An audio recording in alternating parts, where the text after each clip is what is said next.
lecture des premières versions du texte de Camille, j'ai trouvé son écriture très très visuelle. J'ai tout de suite eu des images qui me sont venues, des images aussi bien de décors que d'ambiance et des personnages, parce qu'ils étaient très bien caractérisés dans le texte. J'avais tout de suite envie de leur donner corps. Ça a été aussi un travail de recherche sur les volcans, sur les architectures qui pourraient se trouver sur cette île. Et Camille en a eu assez vite envie de partir voir des volcans en vrai, parce que moi j'en avais jamais vu. Moi non plus. On est parti en Sicile pour aller sur l'Etna et le Stromboli. Moi ça m'a énormément aidé dans mes recherches. J'ai pu expérimenter ce que c'était que de dormir à côté d'un volcan actif et voir aussi à quoi ressemble la végétation, quelles sont les ambiances.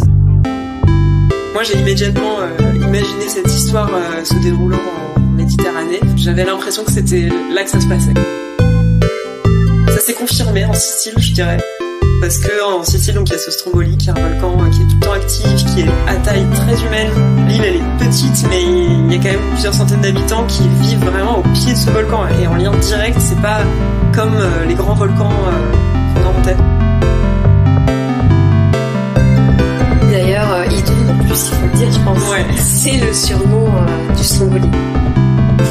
Donc, on a été voir Idou. Idou qui veut dire lui, sicilien.